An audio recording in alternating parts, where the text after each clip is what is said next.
awake, alert, alive. I'm alive, alert, awake, enthusiastic. I'm alive, alert, enthusiastic. I'm alive, alert, enthusiastic. I'm alive, alert, enthusiastic. Magkaulit-ulit pa lang tayo. Okay? So, sino pala ang absent natin? Attendance in charge. Please give me the list of absence. Ha? Mamaya. Okay? So, bago tayo magsimula, ating balikan yung pinag-aralan natin ng nakaraan. Ayan. Hanapin ang ibang salita na may kaugnayan sa umiiral na paglabag ng kabataan sa katapatan. Ano ito? Wala nakita. Yes? Yes, meron ito. Pagpanggap. Ayan. Ha? Pangilig lang. Meron. Yes? Yes. Pandaraya. Ano pa? Yes, sabotahe. Meron ba iba? Pandinig lang. Yun. Ayan, yun lang. At papanggap. Yes. So, lima lang siya. Pandaraya, pagpapanggap. Meron pang isa, plagiarismo, sabotahe, at pandinig na. So, yan yung iba't iba. Umiiral na. Saan ulit? Umiiral na. Paglabag sa katapatan ng kabataan. Okay. So, ngayon, sa ating bagong aralin, meron na sa inyo papabasa isang teksto. Basahin at unawain ang teksto. At pagkatapos pagnilayan ang mga gabay na tanong. Okay? So, sabay-sabay, handa, basa. Nakasakit sa bato ang anak ni Panginoon. Nasilikan, masakit ang puso ito. Nahihirapang umili at nilalagdag na. Gusto man nito magpadala sa ospital. Kung tayo sa pandemya ng COVID-19, kaya ilayo sa mundo. Wala ka pera-pera si Ma'am Nestor dahil 2 buwan na siyang hindi nakakapagsalita. Ang aray ng ating kailan ay walang kita dahil binawalan na silang magtinda sa kapita. Okay, next. Sinukuha ni Ma'am Nestor ng amihan ng pera sa kanyang mga kamag-anak. Kuwari ang sa mga kaibigan, ngunit pareho din ito sa kanilang sitwasyon na halos wala nang makakain dahil sa pandemya. Mabigat at namumuluhan ang isip ni Ma'am Nestor. Kaya ang kuha ng pera pagkakot sa kanyang anak dahil ayaw na pinagaling sa mga Okay, next. habang naglalakad siya pauwi ng bahay, nakita niya ang isang pirapa na nasa kanyang daralan. Kinuha niya sa sarili at nakihanap ng pera at ito ang mahalagang gamit. Naisip ni Ma'am Nestor na marami ito na ang sagot ng Panginoon sa lalaki na pagkakot ang kanyang anak sa ospital. Uuwi sana siya ng bahay nang bigla niyang naisip na mali ang gagawin na. Naisip na kahit mahirap lamang sila ay hindi siya matakaw o makakit ng pagkakot ng iba. Okay, next. Kaya nagdiretso siya sa isang restasyon ng Panginoon na nawagan sa may-ari nang makita niya ang pirapa. Umuwi si Ma'am Nestor na masaya kaya hindi siya nagpapera. Tawagan na siya ng mabuti at nahinakad siya sa bako. Naresolba ang problema ni Ma'am Nestor na pinagod ng anak siya ng pagkakakin ng pirapa at sinagot ang gastusin sa ospital dahil sa katuwaan na nilaling ang kanyang mga mahalagang gamit at pera. Hinihiling na Panginoon ang mga lakad na pagkakot ng bahay ng konsensya dahil sa kanyang pagiging. Okay, naintindihan ba ang teksto? Yes. Okay, ang tanong, ano ang suliranin o problema ni Mang Nestor? Nestor? Yes, ang suliranin ni Mang Nestor ay ang pagpapagamot sa kanyang anak. Number 2, ano ang pinakita ni Mang Nestor sa kanyang pagsasauli ng napulat na bitaka? Agila? Ang kanyang pinakita ko ay pagiging matapatay at mabuting puso. Yes, very good.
Agila, kuha ka ng isa.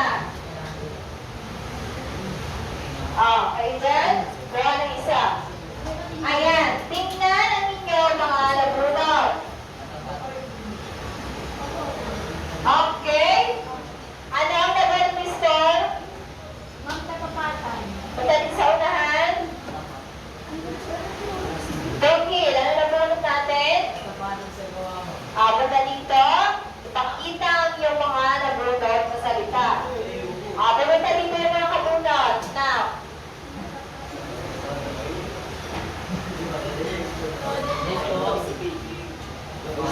ayan. Okay, ano ang mga nabunod ninyo? Una, pakita, katapatan sa salita, matapat, katapatan sa gawa, katapatan, katapatan. Ayan. Sa inyong talagay, tungkol saan ang mga nabunod nila? Ha? Anyone? Ito naman. Boys. Tungkol sa? Tungkol sa katapatan, kabutihan. Yes. So, halos magkakaparehas lang yung kanilang mga nabunod. So, bakit mahalaga ang pagpapakita ng katapatan sa salita at gawa? Bakit kaya mahalaga ang pagpapakita ng katapatan sa salita at gawa? Section 1. Girls? So, bakit kaya mahalaga ang pagpapakita ng katapatan sa salita at gawa?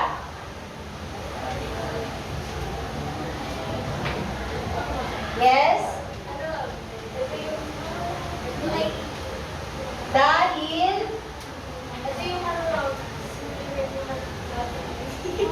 Dahil sa mga sinulanin na kadalasan ng mga tao. Dahil ang pagiging isang matapat na tao ay nagpapakita ng isang kabutihang loob. Yes. Mahalaga ito dahil ang pagiging pagkamatapat ng tao ay nagpapakita ng kabutihan loob. Ano pa? Mahalaga pagpapakita ng katapatan sa ginagawa kasi ang responsibility natin daw bilang tao. Yes. Very good. So, mahalaga ito dahil responsibilidad ninyo bilang kabataan. Tama? Yes. Yes. Okay. Very good. So, wag mo na lahat. Okay. Tandaan natin, class. Ang katapatan ay nangangahulugan ng paggawa ng mabuti o nagsasabi ng totoo sa lahat ng oras, bagay, pangyayari o sitwasyon. Ito ay pinakamalagang sali sa pamumuhay ng isang tao. Okay? Sa totoong buhay, minsan mahirap sundin ang pagkamatapat. Pero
Bawal sa court.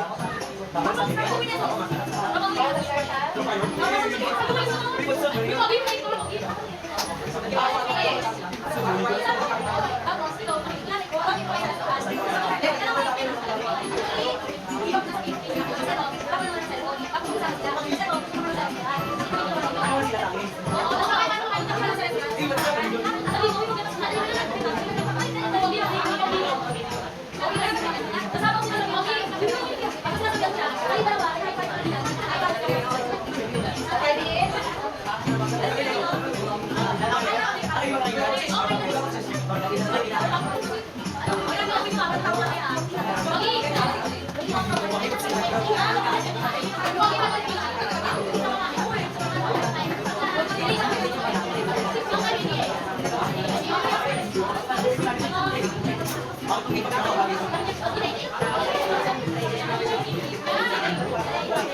mali ka.